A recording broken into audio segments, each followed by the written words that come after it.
Hello, welcome back to my channel. If you're new here, my name is Patri, and in today's video we're going to do a little book tag. First off, I'm just gonna read out my stats from my Goodreads, so more or less you know how much I read this year.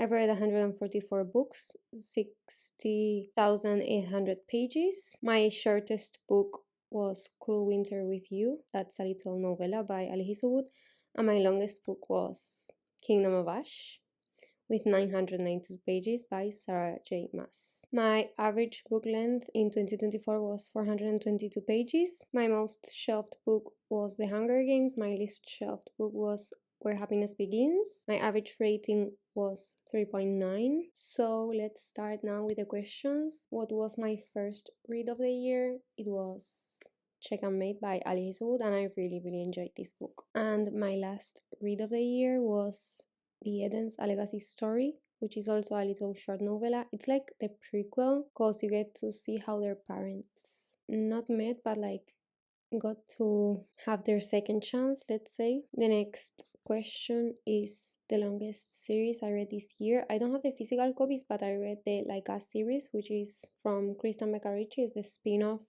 from the Addicted slash Callaway Sisters series. You follow the kids from one of the couples, and there are 11 books. I think I read them nearly back to back. I think I read the first one and the second one, then I left some time between them, and then I read the rest of the series back to back, which is kind of crazy, but they're short and sweet, you know. The biggest letdown of the year, I have two books for this category, which is kind of a bummer. The first one we have is Dishonestly Yours, and it's from the same author I just talked about, Kristen Beccarici. Well, authors, because they're two sisters.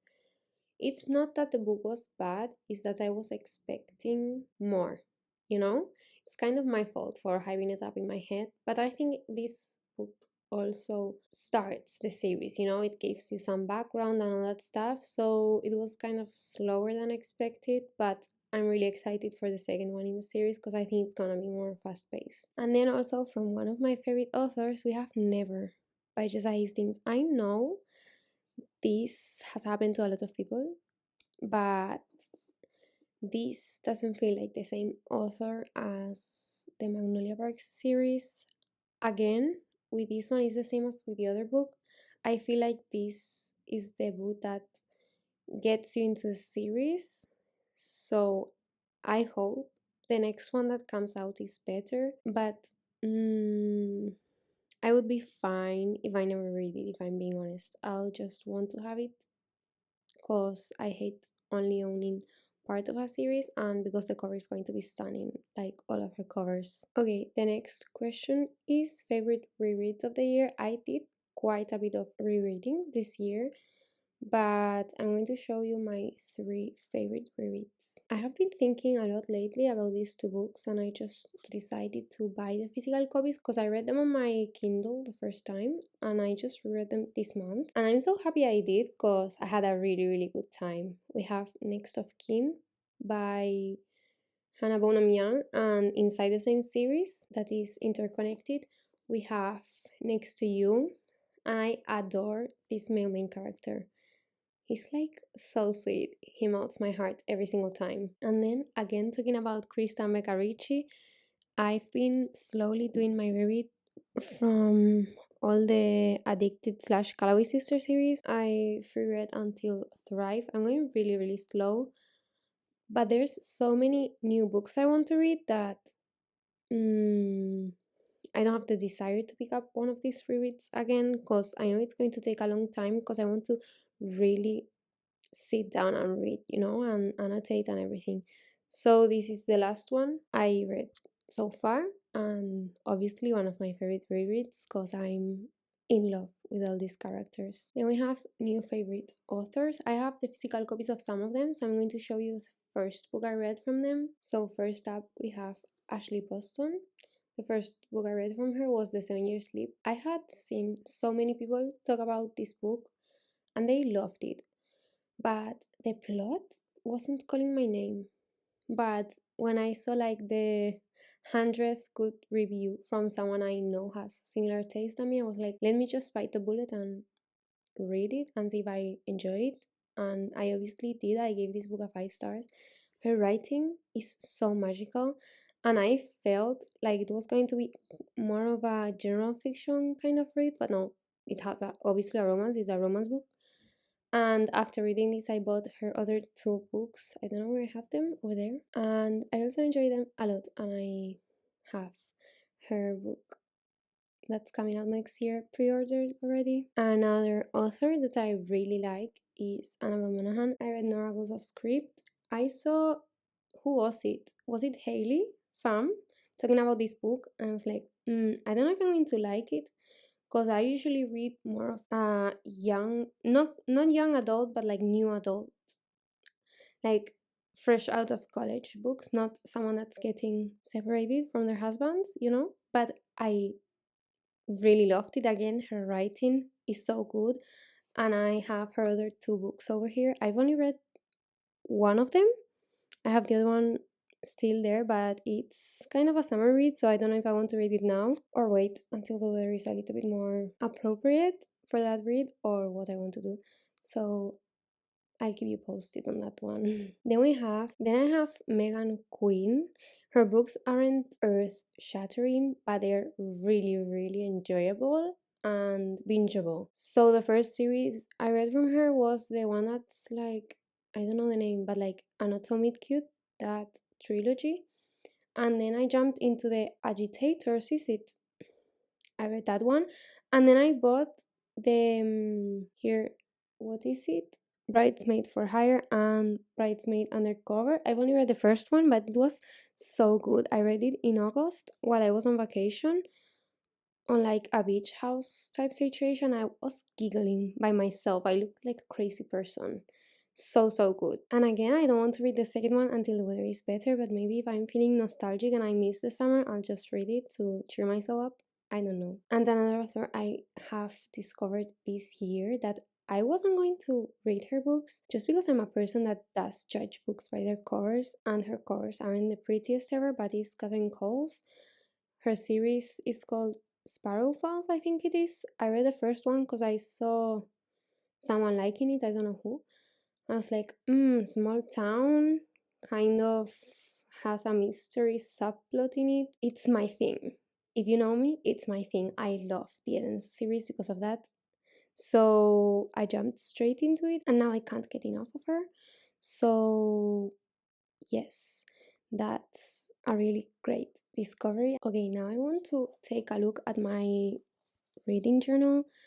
I had 24 books I want to read in 2024, and I read them all. I'm just going to list them out for you. Consider Me, The Friend Zone, Red Rising, The Shortlist, which now has a different name. It's The Fiancé Dilemma. I don't know why she switched the name, but she did, and I had it written before she did that. Bleeds, Off to the Races, Dishonestly Yours, Wild Love, The Assassin's Blade, King of Sloth, The Hunger Games, Just for the Summer, Powerless, Play Along, Saving Six, The Rulebook, If I Survive, which I didn't like. Really didn't like. I should put it in the category of books that were disappointing, because I love A Good Girl's Guide to Murder series, and this one I want to unhaul it. I don't even want to have the book in my bookshelves, if I'm being honest. So, yeah, kind of disappointing. Shocked.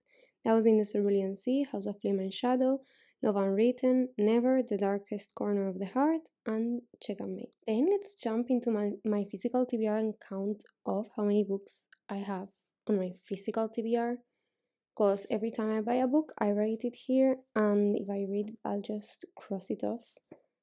So let's see how many I haven't read. Okay, I only have 15 books in my physical TBR. Taking into consideration this is full of books, and most of them I bought this year, it's kind of impressive. But I must say, I have already pre ordered more than 15 books for the upcoming year, and I have like maybe 10 books on their way. So they're not here yet, so we're not counting them, okay? Now, more stats.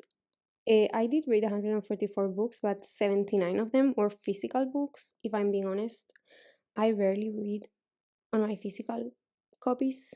I just download it on my Kindle, and 90% of the time I read on my Kindle just because I have a full time job and it's difficult to find time to read, so I'll just read whenever I have a little time, like during breakfast, lunch, dinner, and it's really difficult to eat while you're holding up a book, so I just get my Kindle because it's more convenient. And then I read 65 books on my Kindle without having the physical copy.